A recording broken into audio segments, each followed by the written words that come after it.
If you have scarcity stories in your head around writing and money, you're not alone and it's not your fault. It's cultural and systemic and entirely possible to change. We get into it and ask big questions this week to begin to unpack it all. I'm Susanna Alyssa Andrew, and this is Stardust and Courage, the podcast where we use writing, curiosity, and imagination to see beyond challenges and make life more meaningful. It's mindful writing to go deeper, grow, and imagine, and I'm so glad you're here. Welcome, welcome, welcome. This is a big topic that we'll for sure revisit in future episodes and go deeper with, but let's start today. I recently received a letter from a granting organization saying I got a research grant for a book I'm working on. And I was absolutely thrilled. Grants can be like a lottery, so when you get one, it's such a good feeling. But I received the letter on a Friday, and by Monday, I got a follow-up email saying that they didn't have enough money. They'd made a mistake, and I didn't get the grant after all. I had been recommended for it. I was worthy of it. The jury had thought my application was excellent, but the granting organization just didn't have enough money for everyone who applied and was successful. So needless to say, I was not impressed. First of all, it was a huge administrative mistake on the behalf of the granting organization. But I also believe the granting institution was well out of its integrity.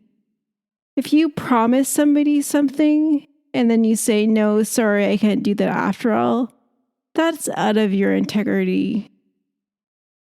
They gave me all kinds of institutional excuses, and most of them were scarcity stories, all around the fact that they didn't have enough money. When I questioned them on this, they said, in fact, I was the only one who had this error happen to, which made it seem like they really could have dug deeper into their pockets and found the money for me, instead of reneging on their promise. But in the end, they gave me no solutions except to suck it up. A younger version of me would have agonized over this and had all kinds of scarcity stories reinforced about it. But after doing a lot of thought work on scarcity and money, I know that money is not finite. And it would have been fully possible for the grantor to raise more money. And in fact, it's possible for me to raise more money another way. I also reinforced the idea in my head that my project was recommended and worthy. And I reread my application and was reminded that it's actually a really good idea. I love the book concept that I'm working with. And it made me feel encouraged. But my biggest takeaway from the experience is that I'm so tired of being a literary pick-me girl, waiting to be picked and chosen by granting organizations, by agents and publishers, by awards juries. It's just time to get empowered, and I really believe in myself, my own writing, and focus on sharing my ideas with the world. It's also time to get empowered as a literary community. We can do that by working together more for the community and innovating more on our own. Let's start with the community. What if we shift our thinking from celebrating one individual effort at a time to helping more writers and more diverse writers thrive? And I'm just spitballing here. You might have better ideas as I talk and throw out ideas of my own. We can definitely take each and every idea further. And maybe some of my ideas will inspire some of your own. The first idea is that we need more grants and artist funding at higher amounts from multiple sources. Because we all know that government funding can be cut at any time and corporate sponsors can go away. So we need to explore all the options. But also, I think it's important to point out that the grant amounts haven't changed in years. I'm in Canada, and the provincial and city and federal government grant amounts awarded just don't stretch as far as they ever used to because the amounts haven't changed in a long, long time. So as a community, I think we can do a lot more at looking at sources of funding for writers developing new works and innovate a lot more in terms of where the money comes from, how we distribute it, and looking for new ways to do it all.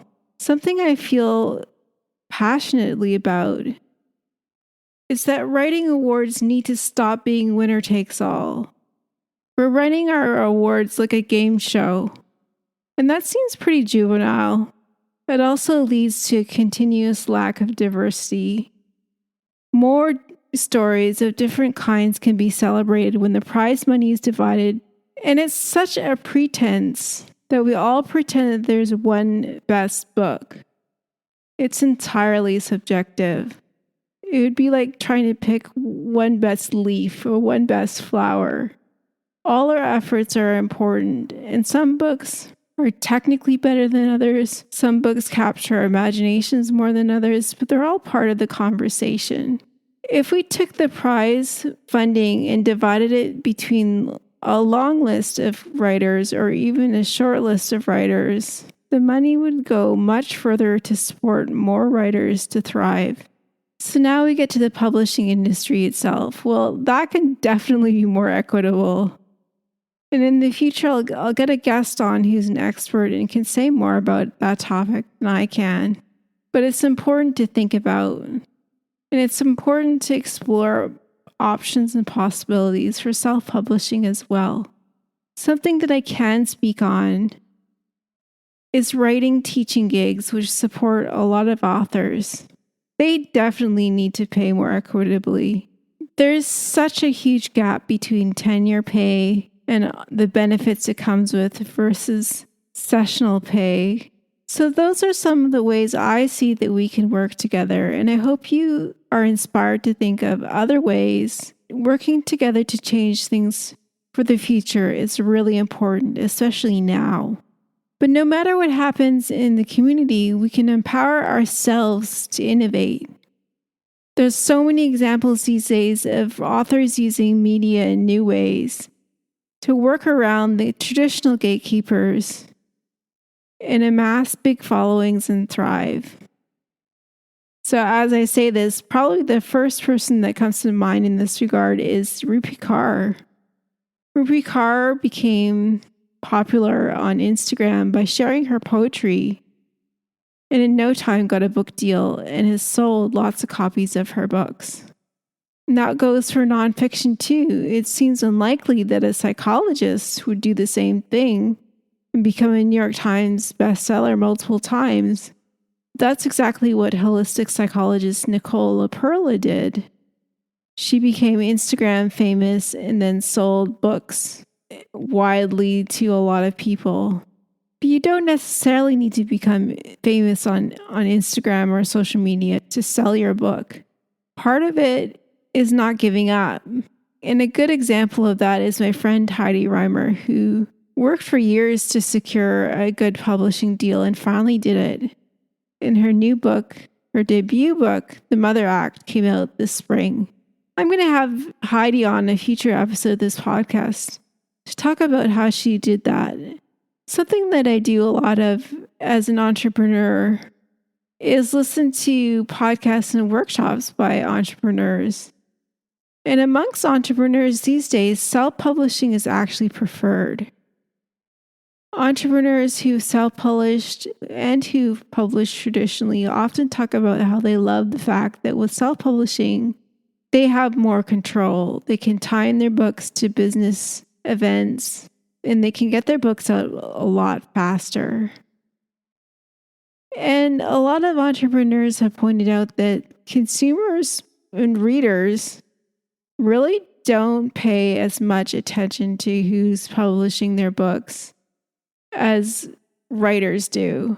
Writers obsess over publishing houses and who the publishing houses are, who's publishing what book.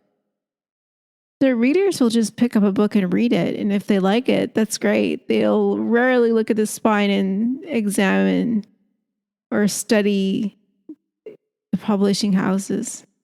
Another option to innovate is through online crowdfunding and patronage sites like Patreon.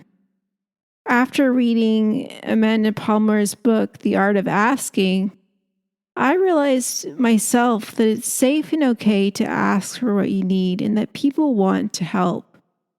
So after that, I put a donations call out on my website. And I also have a donations call out in my show notes. And I don't expect my listeners and my readers to donate.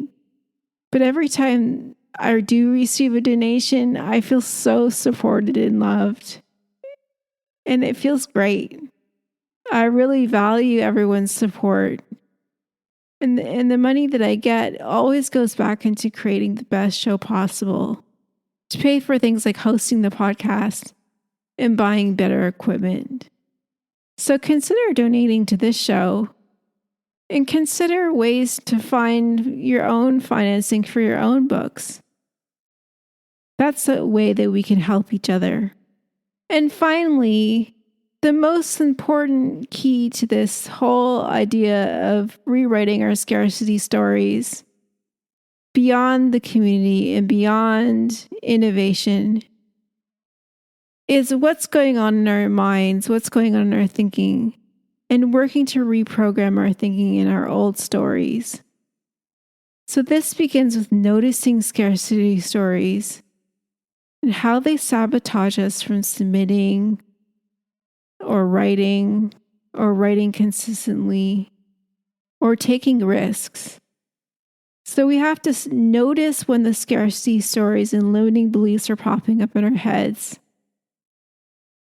These can be things like, oh, I'll never get this grant, I won't bother applying, or this agent is never going to pick me, I won't bother querying. And asking ourselves, is that really true? Or is that my ego trying to keep me safe? So once we notice the scarcity stories, we can start questioning them. And once we question them and ask if it's really true, we can start introducing new abundance and worth stories and reminders. One thing I do that I find totally fun and totally effective is to set calendar alerts with new abundance and worth stories. So on a random Friday, I might wake up and my calendar alert is saying, you're worthy. It feels really good, and it's a good way to practice new stories. Because once we start introducing new abundance and worth stories, it's really important to practice that, especially if we've been in scarcity and lack thinking for a long time. Like anything else, you've got to rehearse something new so it becomes more of a habit. And we replace old habits with new and better ones that'll help us grow and thrive. An anchor in reprogramming our thinking is getting coaching support. And that's something we can talk about in coaching with me in my coaching programs. What are our limiting beliefs? And talking through it, it really helps authors to do that. And I try to help my authors reach for the stars. I want to encourage my authors to stop playing small and go further than you've ever dreamed. Because I know what's possible. I've seen what's possible. And I believe it's possible for you. If it's possible for someone else, it's possible for you. So where do you begin with this work? Well, a good place to begin is sitting down with your journal for 5 or 10 minutes as soon as you can after listening to this episode and considering some really important questions. It's a really good place to start. So I'm going to say the questions out loud in this episode right now. But please note that you don't have to rush to write them down. You can start considering the answers in your head as I read them. But they're in the show notes, so don't race to write them down. Just look for them in the show notes after and consider them now. The first question is, What scarcity stories do I tell myself? What scarcity stories do I tell myself?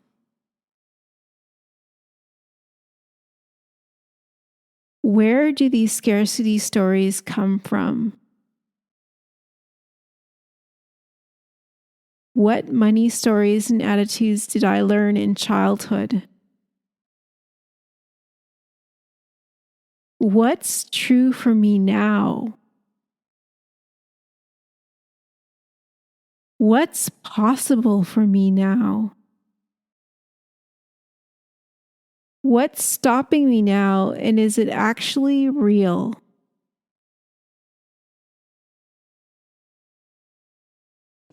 What support and encouragement do I need to thrive? What's one thing I can start doing differently today or thinking differently today? So look for these questions to go deeper into your journaling in the show notes. I believe you are a worthy writer and artist, and I believe in your tenacity and innovation. You can do this. You can reach your dreams, even if it takes longer or looks different than you thought. I'll leave you with a quote by Rebecca Campbell. She says, "We've been taught there isn't enough room for everyone and that we need to compete with one another. But flowers don't compete with each other. The cherry blossom doesn't think it's any more or less special than the rose. They embrace all that they are and bloom alongside each other as if it's the most extraordinary and ordinary thing in the world.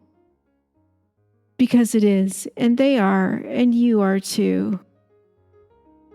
Sending you stardust and courage. Be sure to subscribe, and I love it when you share this podcast with a friend. Until next time.